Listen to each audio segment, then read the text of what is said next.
बिस्मिल्लाहिर्रहमानिर्रहीम। अस्सलाम वालेकुम my viewers and students of class 10 science. Students, आपको पता है हमने एक्सरसाइज 3.1 स्टार्ट की हुई है और उसके पहले दो क्वेश्चन हम सॉल्व कर चुके हैं। रेशो और प्रोपोर्शन से रिलेटेड ये चैप्टर है और इस चैप्टर के अंदर हमने ratio, proportion, direct variation and inverse variation को डिस्कस करना है। आज हमने क्वेश्चन नंबर 3 सॉल्व करना है। क्वेश्चन नंबर 3 के अंदर जो है वो कहता है कि divide the annual profit of 40,000 among three partners of a factory in the ratio given है 5:8:12। So students, इस क्वेश्चन के अंदर हमें जो इंफॉर्मेशन दी हुई है वो है total profit is 40,000 rupees 40,000 and given ratio जिसमें प्रॉफिट हमने डिस्ट्रीब्यूट करना है that is 5:8:12. Now 5 is for first partner, 8 is for second and 12 is for third partner. इसके अकॉर्डिंगली उनका जो है क्या होगा, शेयर होगा। Now these two informations are given in the question। अब हमने क्या करना है, हमने रेशो का सम लेना है। SUM sum we mean addition of each element of the ratio। So 5 plus 8 plus 12, so 12 plus 8 is 20 and 20 plus 5 is 25। Now the share of first partner is equal to share of first partner। जब हम find करेंगे तो हम देखेंगे उसका ratio के अंदर कौन सा पोर्शन है, यानी 5 divided by sum of ratio multiplied by total profit. ठीक हो गया। अब यहां पर स्टूडेंट्स जब हम डिवाइड करेंगे तो 5 को आप 25 पे डिवाइड कर दें तो 5 1 is 5 and 5 5s are 25, 40,000। उसी तरीके से अब 5 की डिविजिबल है 40 के ऊपर कितने टाइम जाता है, ये 8 टाइम जाता है। सो 5 1 is 5 and 8 5s are 40 और ये 3 0 उसी तरीके से ऊपर शिफ्ट हो जाएंगे। सो 8,000 को जब आप मल्टीप्लाई करेंगे इसके साथ 1 के साथ तो आपके पास आ जाएगा 8,000। सो this is the share of first partner 8,000। now the share of second partner is equal to second partner का जो रेशो में शेयर है 8 divided by sum of ratio multiply by total, आपके पास जो प्रॉफिट आ जाएगा। अब यहाँ पर स्टूडेंट्स आप 25 को पूरा डिवाइड कर सकते हैं। 25 1 is 25 एंड 25 1 is 25 और 15 40 वो 15 0 के साथ मिलके 150 हो जाएगा और फिर ये 6 टाइम जाएगा और यहाँ से 2 0 ऊपर शिफ्ट हो जाएंगे। आप इसे रफ प्रोसेस में भी डिवाइड कर सकते हैं।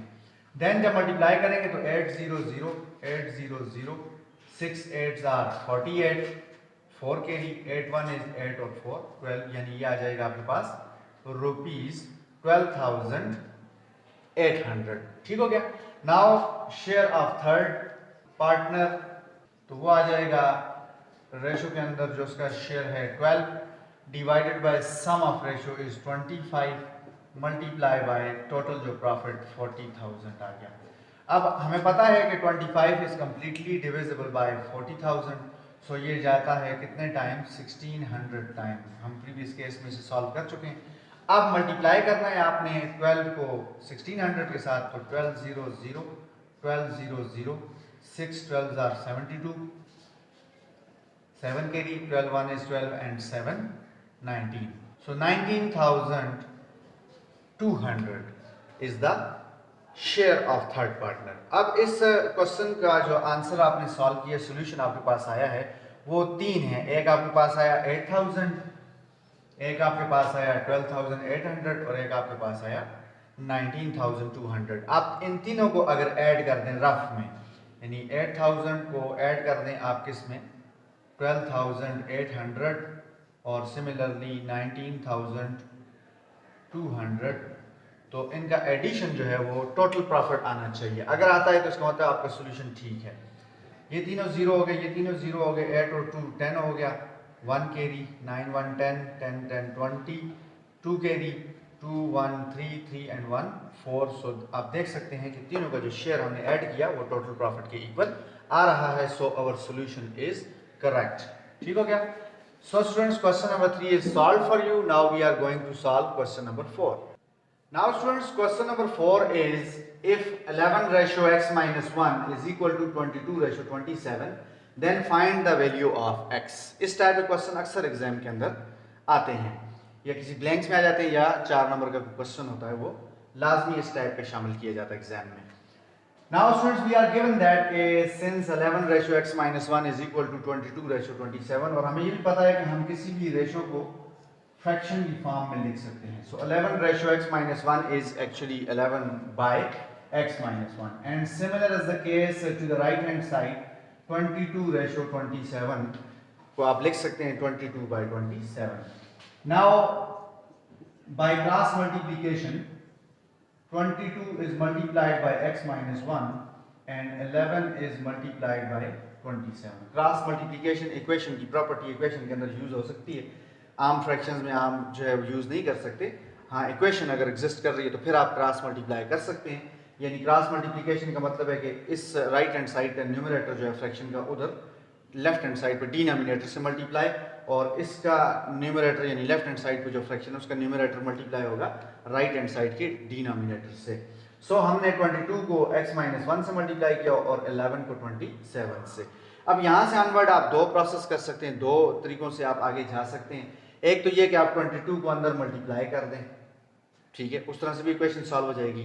दूसरा मेथड ये है जो मैं बेहतर समझता हूँ वो ये कि 22 इधर मल्टीप्लाई हो रहा है तो राइट हैंड साइड पे ले जाके इसको आप क्या कर दें 11 मल्टीप्लाई बाय 27 के साथ क्या कर दें डिवाइड कर दें. अब इस डिवीजन को मैंने इसलिए प्रेफर किया क्योंकि इधर देखें 11 1 is 11 and 11 2s are 22, ठीक है.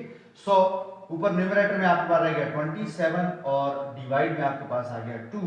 सो 27 divided by 2 is very easy 13.5. Now x minus 1 is on the left hand side. अब 27 को 2 पे डिवाइड करना बिल्कुल आम सी बात है कि 27 को आप हाफ करते हैं तो 13.5 यानी 13.5 आप कह सकते हैं कि इसका आंसर है.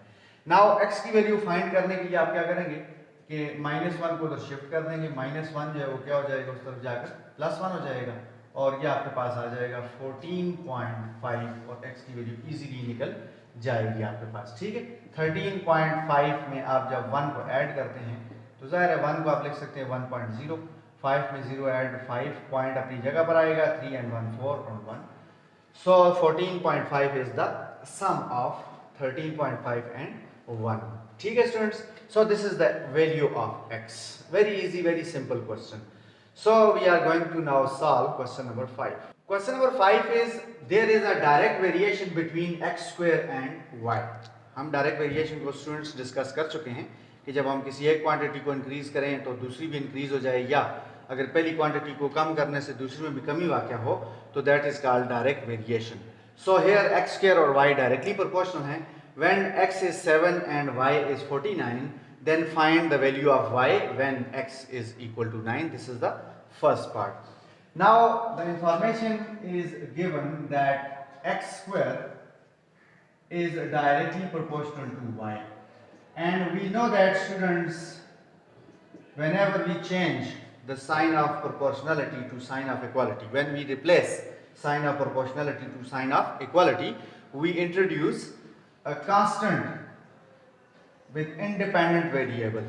तो ये तो फिजिक्स के लिहाज से मैंने बात की, लेकिन यहाँ पे हम क्या करेंगे कि प्रोपोर्शनलिटी को जब हम इक्वालिटी में चेंज करेंगे तो राइट हैंड साइड के साथ हम क्या कर देंगे k लगा देंगे. k is the constant of proportionality. अब यहाँ पर हमने इसे क्या कह देना है इक्वेशन नंबर 1. अब इसी इक्वेशन से हमने k की वैल्यू भी फाइंड करनी है. k की वैल्यू बड़ी इंपॉर्टेंट है क्योंकि without the value of k हम जो अननोन वैल्यू है y की वो फाइंड नहीं कर सकते. जब कभी भी किसी इक्वेशन के अंदर 2 या 3 आइटम्स मौजूद हों, जिस तरह यहाँ पर x है और k है और y है, तो इन तीनों में से अगर कोई अननोन वैल्यू फाइंड हमने करनी है तो जो रिमेनिंग 2 है उनकी वैल्यू हमें पता होनी चाहिए. जैसा कि इस केस में आप देख सकते हैं कि अगर हमने y की वैल्यू फाइंड करनी है तो y की वैल्यू के लिए हमें k और x दोनों की वैल्यू पता होनी चाहिए. जैसा कि आपको x की वैल्यू तो दी हुई है लेकिन k की वैल्यू आपको नॉन नहीं है. उस k की वैल्यू को फाइंड करना है और उसके लिए हमने इक्वेशन नंबर 2 बनाई है. k को एलोन करने के लिए हमने क्या किया, y को उधर शिफ्ट कर दिया, x स्क्वायर बाय y हो गया और फिर उसके बाद हमने सिमेट्रिक प्रॉपर्टी लगाई इक्वालिटी की, k को उधर लिख दिया और लेफ्ट हैंड साइड को राइट हैंड साइड पे लिख दिया. Now these two values are given to you in the question. X is equal to 7 and y is equal to 49. Why these values are given? These values are given to find out the value of k. आपने k की value find करनी है. So putting x is equal to 7 जो question के अंदर given है and y is equal to 49 where in equation 2. In equation number 2. Equation number 2 का काम सिर्फ हमें k की वैल्यू देना है. ठीक है. So reconsider equation number 2 which is k is equal to x square divided by y. Now k की वैल्यू आएगी जब हम x की वैल्यू पुट करेंगे और फिर y की वैल्यू भी पुट कर देंगे. x की वैल्यू आपके पास है 7 और y की वैल्यू आपके पास है 49. अब x की वैल्यू के ऊपर स्क्वायर भी है. सो 7 स्क्वायर हमें पता है 7 multiply by 7 and this is now 49 by 49. every number is divisible by itself और जाहिर सी बात है ये क्या आएगा, आइडेंटिटी दैट इज 1 आएगा. ठीक हो गया. सो k की वैल्यू आपके पास आ गई नाउ 1. अब putting this value using this value of k as well as the value of x, k is equal to 1 and x is equal to 9 in equation number 1.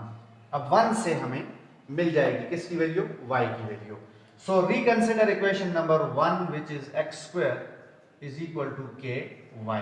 अब value पुट करते हैं आप किसकी, x की वैल्यू आपको given है x is equal to 9. So 9 का square is equal to k की वैल्यू आपके पास क्या आ गई 1. सो k की जगह 1 आ गया और y अपनी जगह पर आ गया.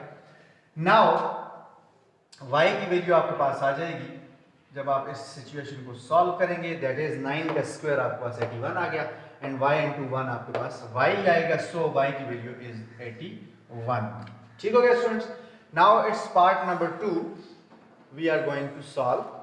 Now students, question number 5 and its part number 2 is find the value of x when y is given 100. तो सेम क्वेश्चन है, सेम जो है इसका पार्ट है. तो हमने k की जो वैल्यू है वो इस पार्ट के लिए भी वही यूज करनी है जो प्रीवियस केस में यूज की थी. So putting k is equal to 1 जो हम ऑलरेडी कैलकुलेट कर चुके हैं पार्ट फर्स्ट में एंड y is 100 जो हमें इस सेकंड केस के हिसाब से वैल्यू दी गई है और पुट किधर करना है इक्वेशन नंबर 1 के अंदर. So equation number 1 was x square is equal to k y. So हमने x फाइंड करना है, अननोन फैक्टर है उसको हमने उसी तरीके से शिफ्ट करना है. Is equal to right hand side पे k की वैल्यू 1, y की value 100 and 100 multiply by 1 is 100.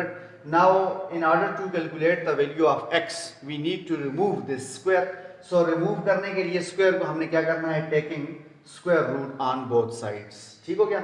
इधर स्क्वायर स्क्वायर रूट कैंसिल हो गया, x रह गया और यहाँ पे आपको पता है कि 100 जो है वो 10 का स्क्वायर है और 100 का जो स्क्वायर रूट होगा उस लिहाज से हमारे पास क्या आएगा, 10 आएगा. वैसे तो प्लस माइनस 10 आना चाहिए but in this chapter x और y से हमारी जो मुराद है वो फिजिकल क्वांटिटीज है और फिजिकल क्वांटिटीज जनरली नेगेटिव नहीं होती. So that's why we are ignoring the negative root. So x is equal to 10 is the answer of this part number 2. So students, now we are going to solve question number 6. Now students, question number 6 is there is an inverse variation between x and y. When x is equal to 4 and y is equal to 6, then find, अब इसका जो first part है आपके पास, then find y when x is equal to, आपको x की वैल्यू given होगी, x is equal to 12. ठीक हो गया. The information which is given to us is that x and y के अंदर जो है वो क्या है, इनवर्स वेरिएशन है. सो इनवर्स वेरिएशन हम डिस्कस कर चुके हैं अपनी प्रीवियस वीडियो के अंदर कि जब हम क्वांटिटी x को इंक्रीज करेंगे तो क्वांटिटी y क्या होगी, डिक्रीज होगी और अगर क्वांटिटी x डिक्रीज होगी तो क्वांटिटी y में इंक्रीज आएगा. This is inverse variation. पढ़ने में हम पढ़ते हैं x is inversely proportional to y, लेकिन लिखने में हम क्या करेंगे, वर्ड इनवर्सली की वजह से इसको रेसिप्रोकल ऑफ y यानी 1 over y लिखेंगे. Here again the sign of proportionality is changed to sign of equality और जब sign of equality में हम चेंज करेंगे तो again constant of proportionality k को यूज करेंगे. k ऊपर आएगा और y अपनी पोजीशन पे डिनोमिनेटर में आएगा. So this is equation number 1. Now in order to find out the value of k हमने क्या करना है, k को आइसोलेट करना है. डिनोमिनेटर में से y जो है वो उधर शिफ्ट करेंगे तो उधर जाके क्या होगा, मल्टीप्लाई हो जाएगा x के साथ. सो k की वैल्यू आपके पास आ गई x into y. Symmetric property अगर आप लगा दें तो k इस तरफ आ जाएगा और x y right hand side पे चला जाएगा. दिस इज इक्वेशन नंबर 2 और इक्वेशन नंबर 2 जो है वो हमें k की वैल्यू देगी जो आपको वैल्यूज गिवन है क्वेश्चन के अंदर x इज इक्वल टू 4 और y इज इक्वल टू 6, इन दोनों को यूज करके हमने k की वैल्यू निकालनी है और ये दोनों वैल्यूज देने का मकसद ही यही है कि आप k की वैल्यू फाइंड कर सकें। So putting x is equal to 4 and y is equal to 6 in equation number 2. So reconsider equation number 2 which is k is equal to x into y.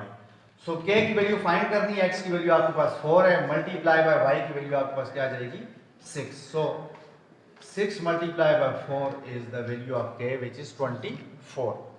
Now put k is equal to 24 and the first value जो आपको given है part first के अंदर x is equal to 12 in equation number 1. Equation number 1 के अंदर आप देखें तो x is equal to k over y value given है किसकी k की, तो k की वैल्यू है 24 डिवाइडेड बाय y की वैल्यू हमने क्या करनी है फाइंड करनी है, तो ये उसी तरीके से लिखा जाएगा। लेफ्ट हैंड साइड पे आपको x की वैल्यू गिवन है कौन सी 12।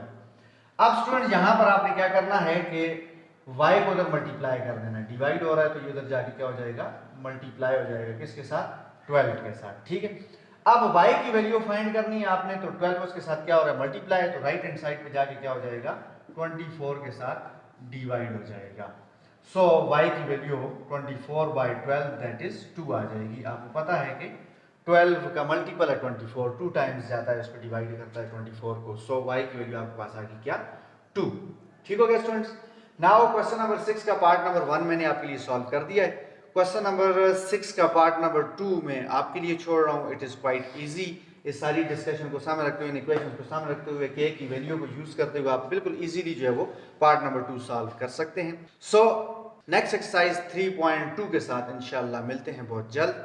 तब तक के लिए अल्लाह हाफिज।